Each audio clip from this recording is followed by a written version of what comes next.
Welcome back students. Now we shall be studying about directors as managing partners. Now let us understand directors as managing partners. Now what all do they function and how they are called as managing partners also.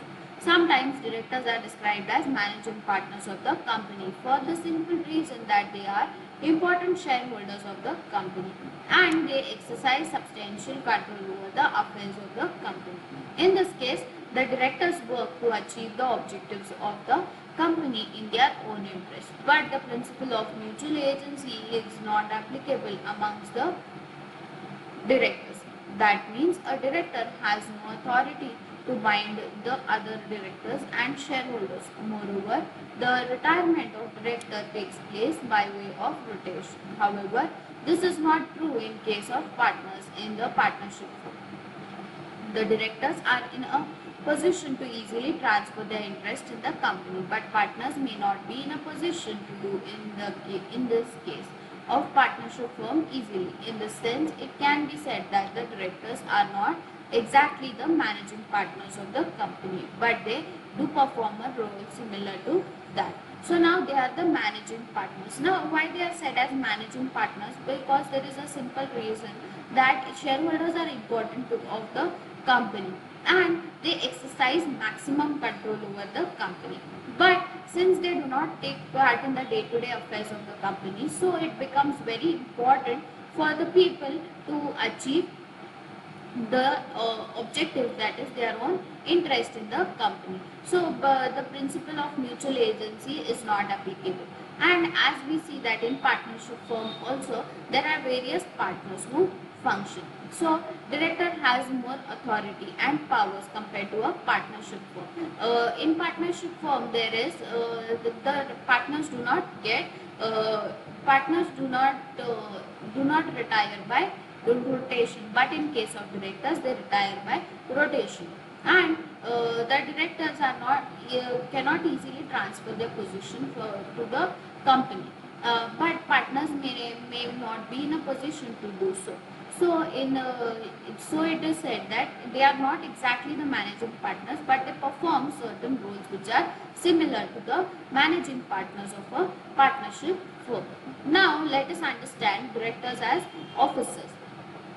For the purpose of certain matters under the Act, the directors have been treated as officers of the company. Section 259 and are liable to certain penalties if the provisions of the Act are not complied with.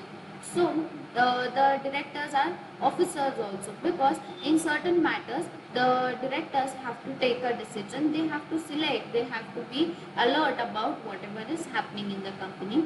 Then if they do not take this role, they shall be fined with penalty, and if the provisions of the company state whatever they state, it shall be happening accordingly. Now next we have directors as employees of the employees or servants. The directors are not usually considered as employees or servants of the company for the purpose of the following reasons. They are not employed by a company, but their appointments are made by the members in the annual general meeting of the company. They do not have any preferential claim in respect of their salaries, debts, or accrued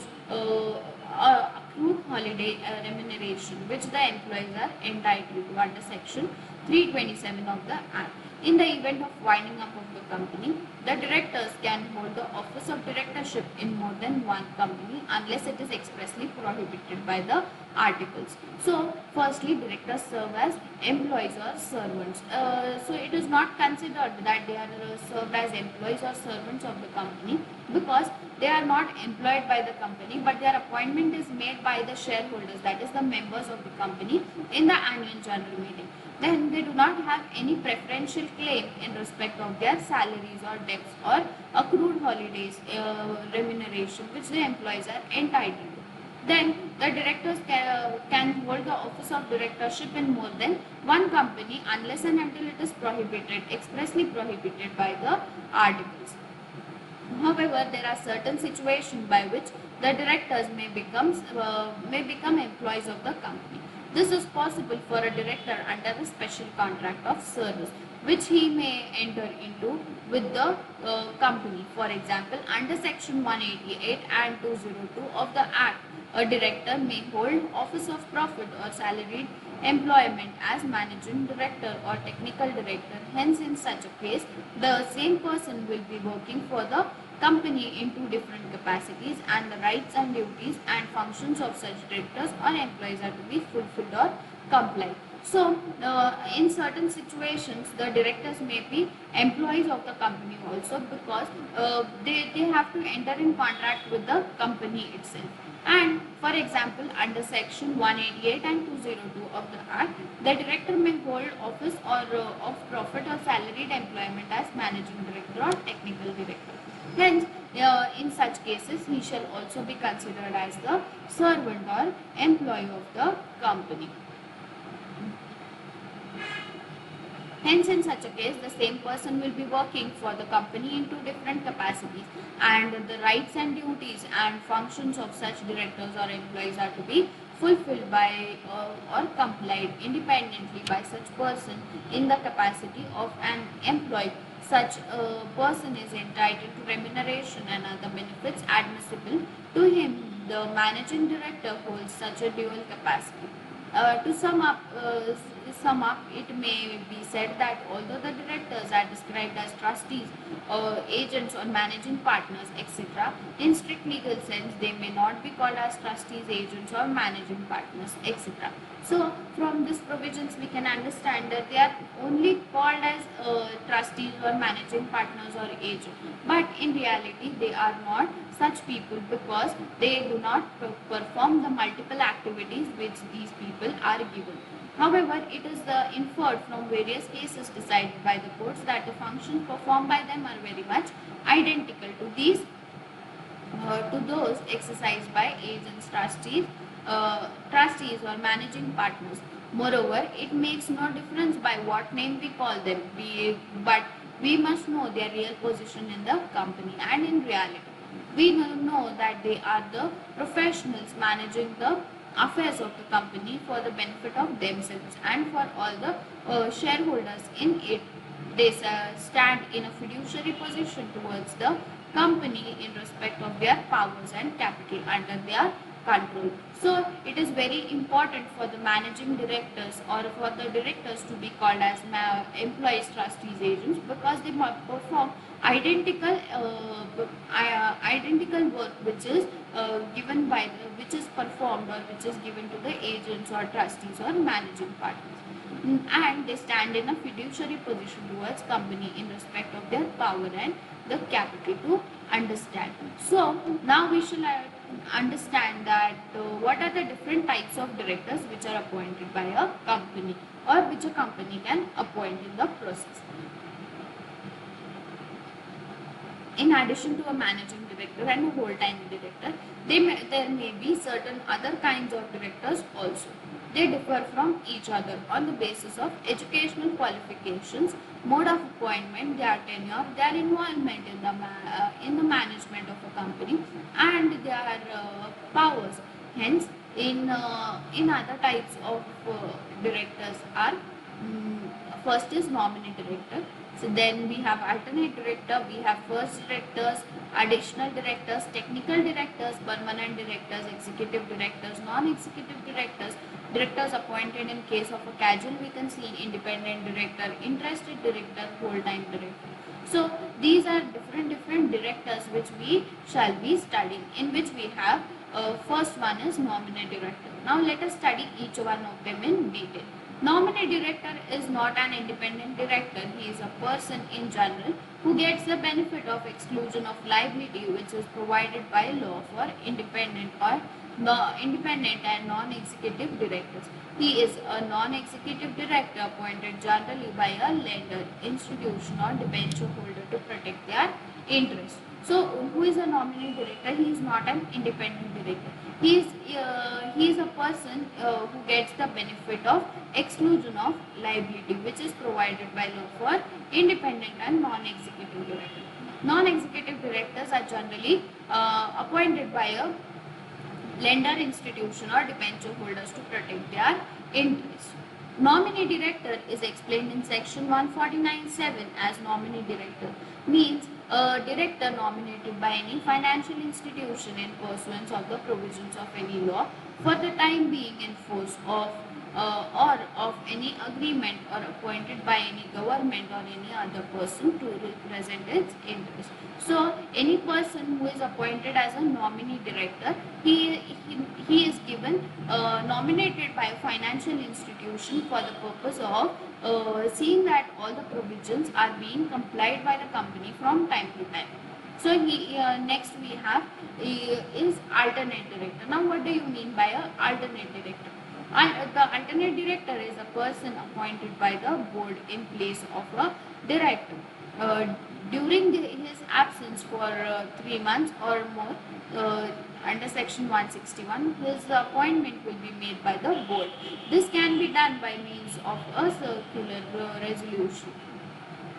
The original director has no authority to appoint his alternate director. So, alternate director is who is a person who is appointed in place of another person during the absence of that another person for a period of 3 months or more. And this appointment shall be made by the board or shall be can be done by the means of circular resolution, and the original director shall not have the power or authority to appoint his alternate director. Now, alternate director is not a proxy of original director. He cannot sign the prospectus on behalf of original director.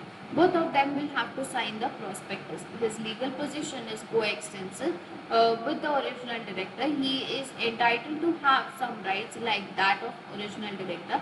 His duties, liabilities and risks are also similar to that of the original directors. It is necessary to send a notice of board meeting to all directors, including alternate director or original director. So alternate directors are not proxy of original directors. Hence, they shall not have a legal position that which shall be contained by the original director, and he shall have same rights like the original director, but his duties, liabilities and risk also shall be similar to the original director, and he cannot sign on behalf of the original director. Both the directors shall have to sign on the prospectus in case signatures are required, and it is necessary to send notice of board meetings to all directors, including the alternate director which is appointed and also the original director of the company. So this was about alternate directors. I hope you have understood about alternate directors. Now next we shall be starting about first directors. Now who are first directors? So let us try to understand about first directors. The first directors are the persons whose names appear in the articles at the time of formation of a company, section 152. The number of the directors and names shall be determined by the subscribers of the memorandum or a majority of them. Regulation section 60 table F of schedule 1 of the Companies Act 2013. Hence generally the names of the first directors are specified in the articles of the company. In case of a one person company, the individual members shall be deemed to be the first director of the company. So what is the first director? First director is a person who is appointed by the company during the days of formation of the company and whose name appears in the articles of association at the time of formation of the company. The number of directors and the name shall be determined by subscribers of the memorandum or a majority. Hence, generally, the name of first directors are specified in the articles of the company. In case one person company, the individual members shall deem to be the first director of the company. In most cases, their names are specifically mentioned in the articles as first directors. In such circumstances, the dates of their appointments will be the date of incorporation of the company. If a person's name is mentioned in the articles, his consent to act as a director is essential. Moreover, he has to furnish the DIN that is director identification number, and a declaration that he is not disqualified to become a director under the Companies Act section 152(4).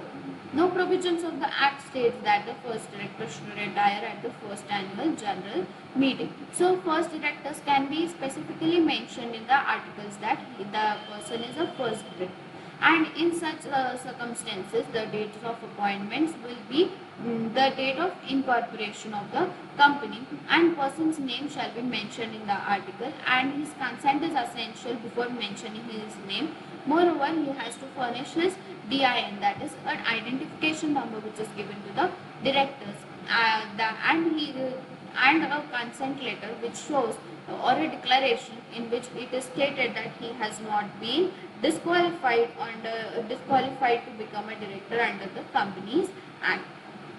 So there are no strict provisions that the first director should retire at the first annual general meeting or as such. And however, one third of the directors can be permanent, and out of the remaining one third shall retire every year. Besides this, it shall be noted that every director shall be appointed by the company in its general meeting if general meeting in if the article permits. So, if the directors retire one third every year, and out of which the remaining shall be permanent and one third shall retire every year. This is to be noted that every director shall be appointed by the company in general meeting if article permits. Now next let us study about alternate directors. Now let us study about additional directors. Additional directors are appointed to hold office only up to the date of the next annual general meeting of the company. The board has authority to appoint additional directors on the board within the ceiling prescribed if article permits. If any person fails to get appointed as director in the general meeting, he cannot be appointed as additional director by the board. Tenure of such directors will be up to the date of the next annual general meeting or the last date of which AGM should have been held, whichever is earlier. Appointment of additional directors may be made through the circular resolution of the board. Once they are elected at the AGM, then they can continue as directors. It is necessary to file returns of their appointments with the ROC. So additional directors are the people who are appointed to hold office up to the date of the next annual general meeting of the company. The board has authority to appoint additional directors on the board within the ceiling prescribed if article permits. And if a person fails to get appointed as a director in the general meeting, he also cannot be appointed as additional director by the board, and the tenure shall be up to the next annual general meeting. And it is also to be noted that either it shall be till the next annual general meeting or the date till which the next annual general meeting shall have been held by the company, whichever is earlier. Appointment of additional director may be made through circular resolution of the board. Once they are elected at the AGM, then they can continue as directors. It is necessary to file returns of their appointments with ROC. Now let us study about regulation 66 of table F schedule. Now what do you mean by table F schedule 1?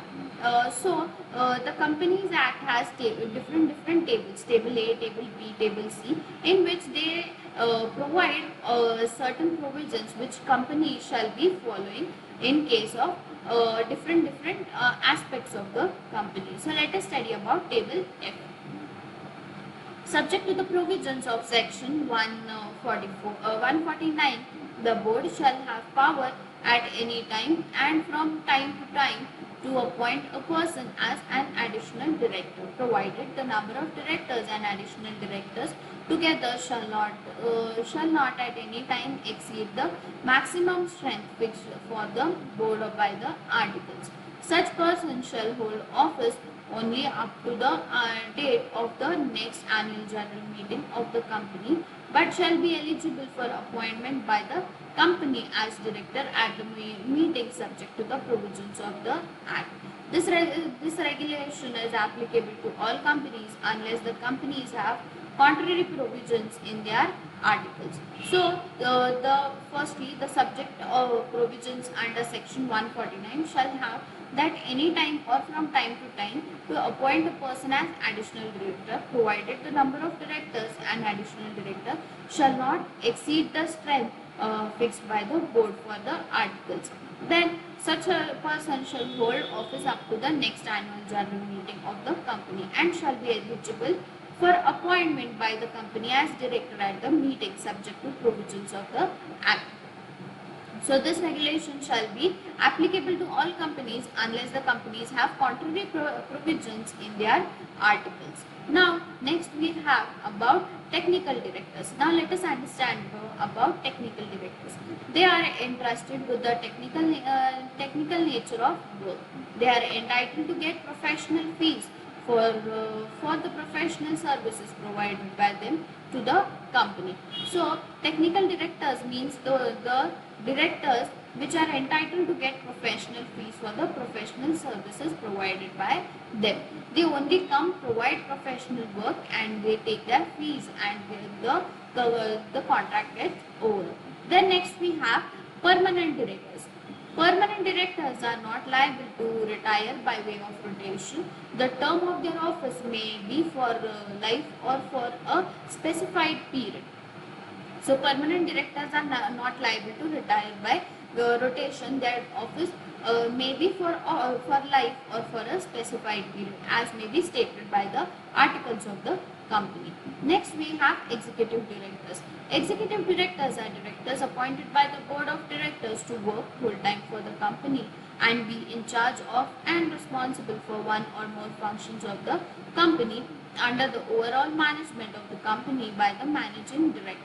They are entrusted with day-to-day operations of the company. So now executive directors are appointed as full-time directors of the company and they are in charge or responsible for one or more functions of the company under the overall management of the company by the managing director. Next we have non-executive directors. Non-executive directors are basically the professional directors. They provide their expertise to various companies. They do not take part in the day-to-day activities of a company and do not have knowledge of routine operations of the company. So, non-executive directors are basically the professional directors. They provide their expertise to various companies but do not take part in the day-to-day activities. Certain people are appointed just for the work of providing professional services and companies have these people appointed because companies need to take multiple decisions at a huge level. So they appoint such non-executive directors and they provide their expertise to various companies. They do not take part in the day-to-day activities of the business nor have knowledge of the routine operations of the company. Then next we have they attend the meetings of the board and of various committees of the company and work for the company on part-time basis or periodically. They get information of progress of the company through periodical reports. The recent trend in the corporate world is to have combination of executive and non-executive directors on the board. So as to make a company broad-based, the non-executive directors can share their independent and unbiased views while discussing strategies and policies of the companies.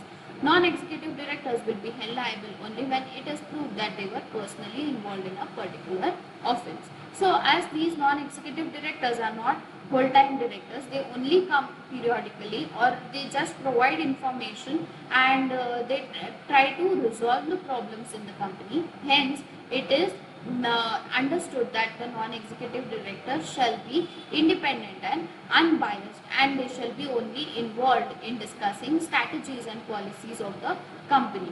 The non-executive directors will be held liable only when it is proved that they are personally involved in a particular offence. So now with this we shall end the class. Then in the next class we shall be starting with the other remaining directors which we have to study. Hope you have understood whatever I have explained today. Thank you.